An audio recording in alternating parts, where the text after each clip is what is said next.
friends, it's your old pal Jordan the Lion coming to you from the Kentucky Science Center, but that's not what we're vlogging today. We're gonna go all over Louisville, but we're gonna do some cemeterying. Daze with Jordan the Lion, it begins right now. I don't know much about how Louisville works, but I do know those red penguins on top of that building seem to be doing a pretty good job, whatever they're doing. Now I saw the original one of these in Florence, Italy, but for some reason Louisville has a gigantic golden Michelangelo's David. Art is everywhere. Look at these old bus bench waiting stops. Those are great. I love the detail on there. Take a look at the art here. Well, actually that's the Muhammad Ali Center. We're not going to go this trip, but maybe in the future. There's some Elvis stuff I'd like to check out, but check out some of the art here. And then surprisingly, Jennifer Lawrence is up on the side of this building, and it says Jennifer's Louisville. I mean, I know she's from here, but it's kind of interesting. So now we're going to go through this horseshoe bridge, because Kevin was telling me there's something very interesting over here that we should check out. You can see this says the Galt House salutes Kentucky winning Derby jockeys. And they have a ton of handprints and acknowledgements here, and their winning rows.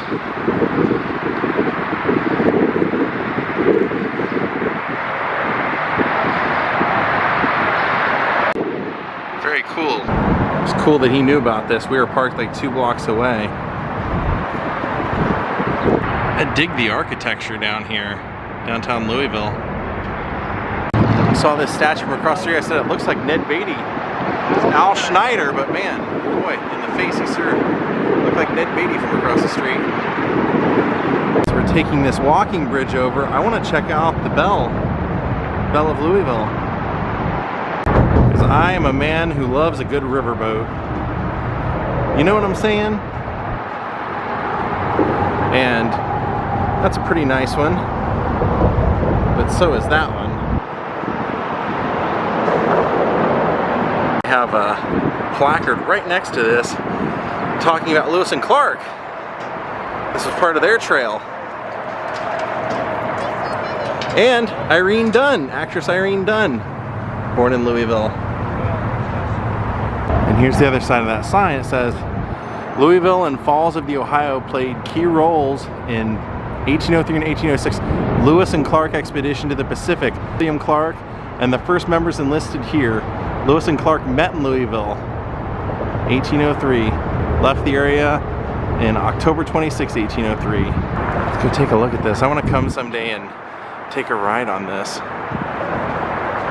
Belle of Louisville. Doesn't that look fun?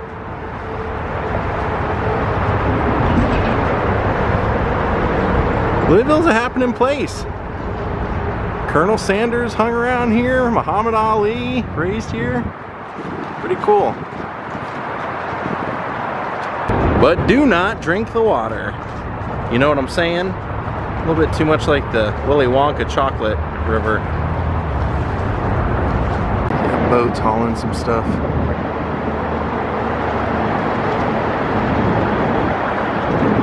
Here's a statue to General George Rogers Clark.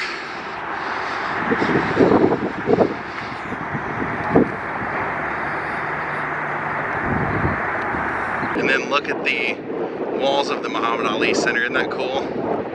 All the different boxing poses. Don't worry, I'm not being a jerk by not going. It's not even open today. All right, we are leaving downtown Louisville and we are heading off to Cave Hill Cemetery. See a few people that are buried there, pay some respects. Look at this train. Is that a bat hanging from the side of that building? It sure is. Here we are.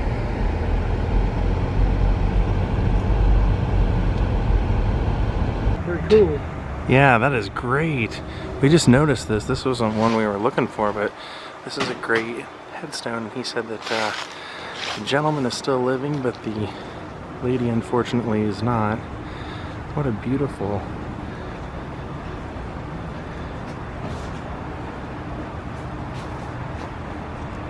And the little placard on it says "Dance with me" right down here at the bottom.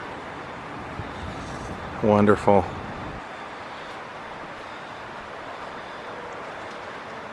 We're gonna follow this a little further back. See another pretty ornate headstone from what I've seen online. This wasn't our intended stop, but we saw this rolling by, and Kevin actually mentioned that he had read about this one. It says this is known as the flower, and what it says here underneath her is, God always seems to pick his prettiest flower.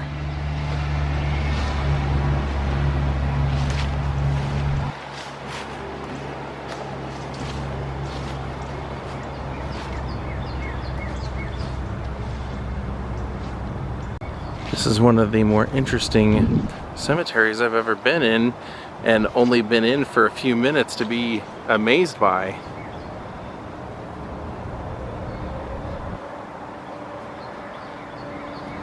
And take a look at this one.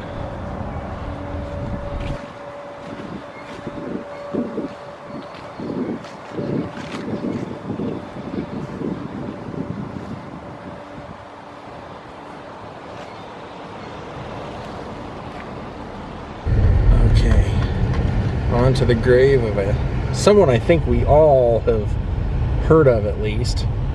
Pop culture icon. A couple of them buried here, actually.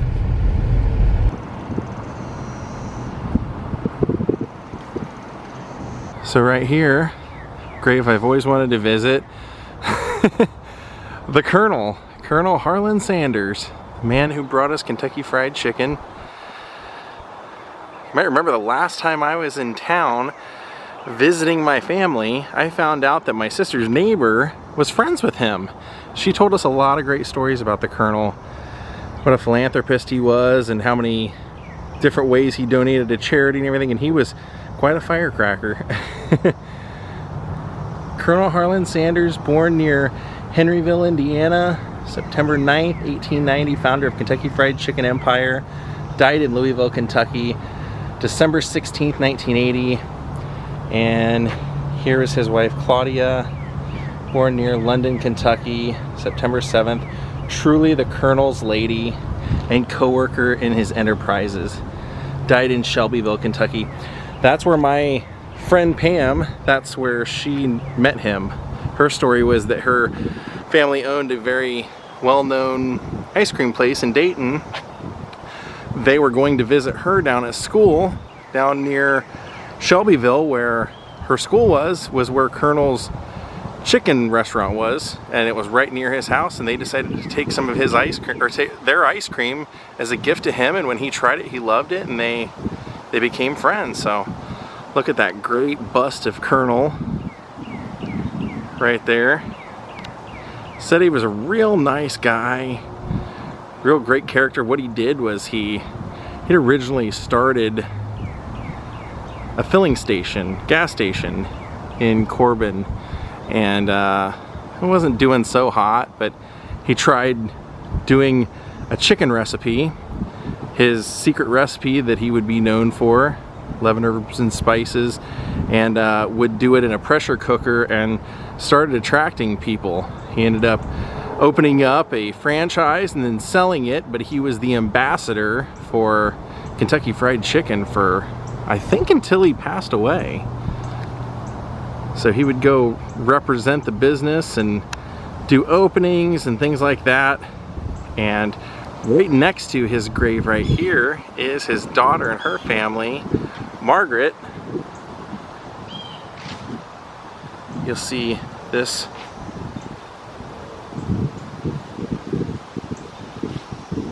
has a dancing girl inside.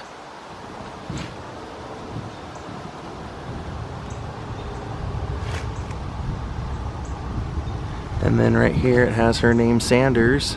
There is Margaret, daughter of Colonel Harlan Sanders and Josephine Sanders. So Claudia was his second wife.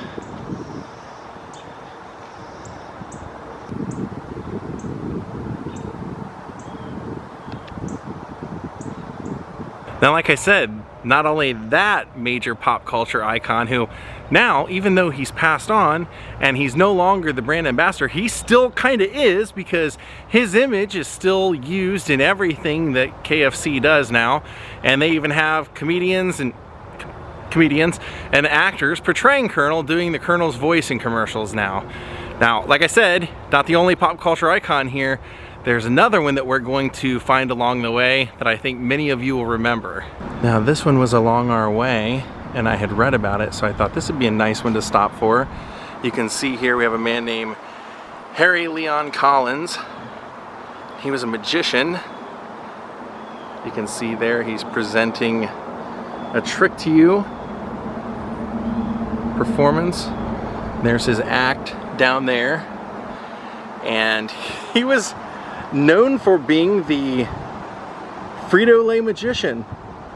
He was known as Mr. Magic, and he was a corporate magician for the Frito-Lay company from 1970 until his death, 1985, 15 years. Can't believe nobody left a bag of chips or anything here for him. He comes to you with top hat donned, white gloves flash, with a sleight of hand that stretches reality beyond. The twinkle in his eyes hide the secret he will never share. With awe you feel your heart's great thrill, like none you can compare. What lies in the heart of this man, drawn to him are the children of the land. They know that love flows in abundance, for his heart and soul are reflected in his smiling glance. And now gathered here with tears in our eyes, grief in our hearts, and stiff proper smiles, we honor this great loving man. Never again will we see the twinkle of his eye, the sleight of his hand that drew the children of the land.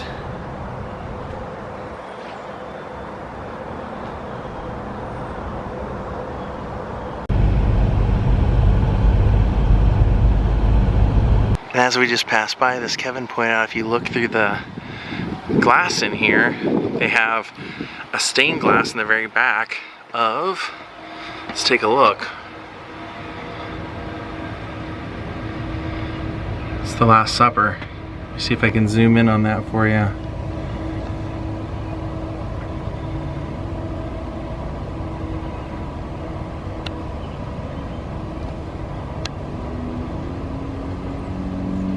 Pretty cool. So this one we wanted to include because his name's Barney Bright and his wife's Gail Bright, and he designed this himself because he's also the same man that sculpted and did the headstone of the magician and the flower woman that we saw. Forever in love. And this one's great. They put a cat, probably their cat, on top of their headstone. That's what I should do to mine, have an image of Jaw like this on top of mine someday.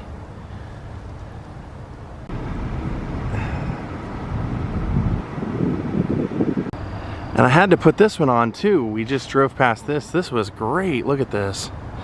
You've got the boy and the dog over here.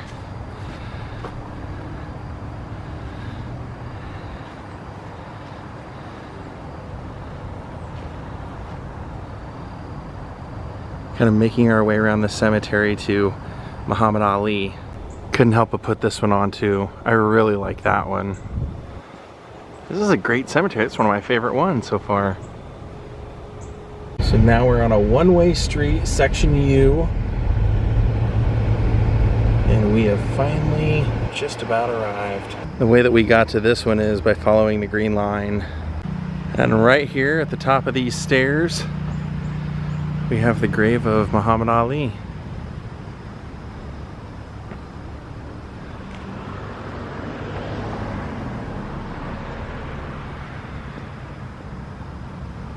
(1942 to 2016). He took a few cups of love. He took 1 tablespoon of patience, 1 teaspoon of generosity, 1 pint of kindness. He took 1 quart of laughter, 1 pinch of concern. Then he mixed willingness with happiness. He added lots of faith, and he stirred it up well Then he spread it over a span of a lifetime, and he served to each and every person he met.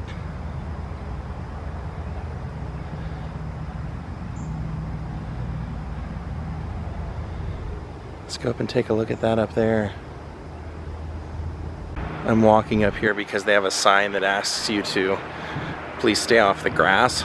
They made a new Dark Side of the Ring about the story about when a lot of wrestlers were invited to go to Korea, and this was in the 90s when the US did not really sanction it. They didn't think it was safe, and WCW did it anyway, and Muhammad Ali was invited on that trip and went along with them, and they tell a really great story about them being taken to see a historic temple, all the wrestlers and everything. And they said when they walked up to it and they got to the temple, Muhammad Ali walked up from behind them all and like started shadow boxing right in front of the temple. And they said it was like this really amazing, glorious moment, because they said he wasn't, you know, in the best of health at that time, really. And they said all of a sudden he was back to the old Ali, just like the footwork was there, the dancing around was there, just kind of like a really precious moment. And for as bad of a trip as the whole thing turned out to be, they said that that one moment of seeing Ali for like a few seconds back to his old self that they had all grown up with made their whole trip worth it. And down here, back where we started, his burial is right here, but the other side of what we were just looking at from this side says, "Service to others is the rent you pay for your room in heaven."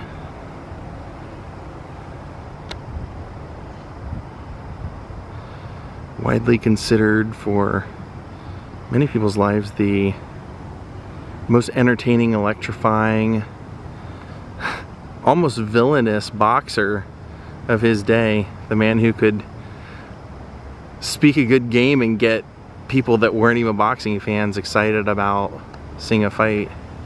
Thriller in Manila. I am the greatest.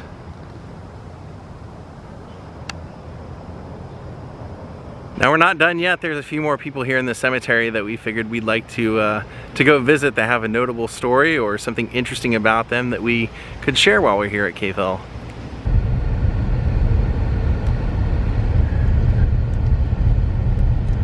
So this one, I feel like we had to stop here considering what the last vlog was.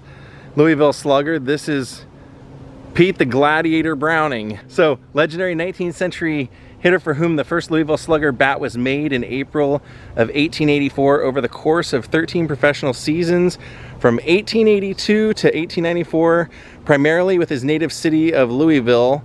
In first the fabled American Association and later the National League, Browning compiled a lifetime .343 batting average, 10th highest in the annals of the game, a three-time batting champion. Browning took titles in 1882 and 1885 with Louisville in the American Association, and in 1890 with Cleveland in the Players League. His personal best was a .402 average mark in 1887. This marker placed here on September 10th, 1984, through the joint efforts of Mayor Harvey Sloan, the city of Louisville, the employees of the Hillerich and Bradsby Company, which was Louisville Slugger. You can see somebody left a bat there. And we have one more on our list. So right here's the last one we were looking at. This is Patty Smith Hill, and she is credited with writing what is considered maybe the most famous or most recognized song in the English language. It was originally taken from a song that she wrote with her sister Mildred Hill called Good Morning to All, and that song is Happy Birthday to You. I won't sing the rest of it because, you know, but that's her. She is credited as being one of the composers in the late 1890s of Happy Birthday. They said, according to Guinness, the second most recognizable song is For He's a Jolly Good Fellow. But Happy Birthday is the most recognized.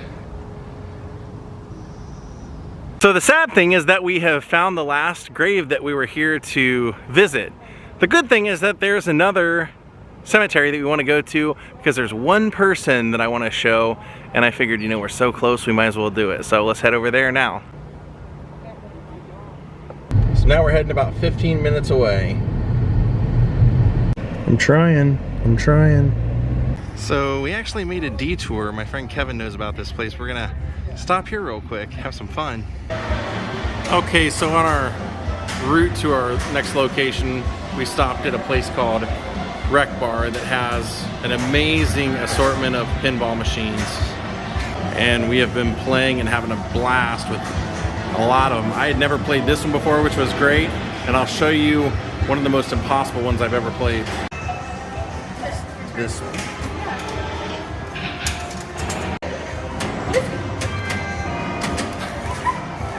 What is happening? Yeah, it works like anti-gravity. Isn't that crazy? Yeah, it's called Orbiter.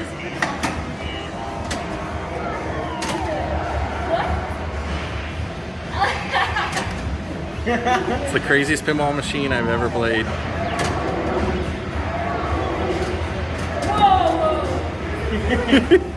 Here we go. We are turning into this cemetery now. The Zachary Taylor Memorial. I should tell you who we're here to see. Right there. So there it is. Right here in the dead center here is a statue on the very top of President Zachary Taylor. He was our 12th president of the United States. He was elected in 1849 and only served 16 months as president.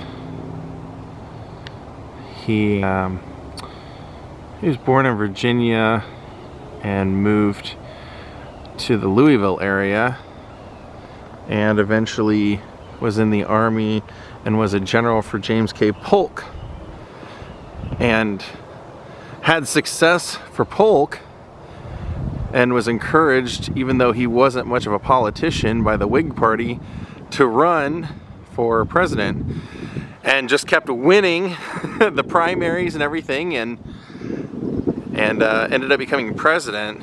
Said he had a very unclear agenda at the time and was just pro keeping the Union together. So you can see there he passed away in July of 1850. And it says, "I have endeavored to do my duty. I am ready to die. My only regret is for the friends I leave behind me." And there's an image of him here in the center, and of course him at the top. And then he is interred in the mausoleum right here. So the story of his death and why he only served 16 months, why Millard Fillmore took over, was because apparently they're having a celebration in Washington, and President Taylor consumed copious amounts of fruit, raw fruit, and milk, and contracted cholera from the milk and fruit that he consumed. And they immediately said also that some of his cabinet members had also come down sick, and they believe, some started to believe, that it was an assassination by pro-slavery sides. They had poisoned his food, and their theory on this, I guess, was because that there weren't any cholera outbreaks at the time, but at the time Washington DC had open sewers, and this was like a party in the streets and everything, and so they I guess in 1991 they exhumed his body and went through the process of looking to see if he was poisoned, and there was no sufficient evidence that he was.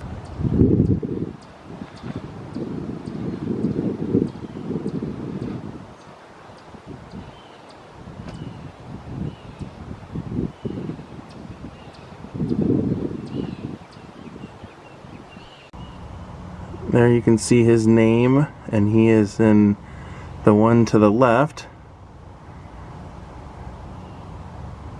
Right there. and his wife. And there you can see on the right is his wife, Margaret Smith. So, after just 16 short months as being president, official cause of death, cholera morbus or acute gastroenteritis. And Millard Fillmore took over. And you can see that the rest of the cemetery is a military memorial. Alright my friends, I think we're going to call it a day. I want to thank Fee Massey, Jeremy Morris, Stacy Keller, Esme, Alice Kuhn, and Frederick Van Steen for becoming my newest Patreons. Thank you all for watching. If you love the cemetery vlogs, please give this a thumbs up, and I hope this satisfied your love of visiting cemeteries. Louisville has some great ones. Have a great night, and goodbye.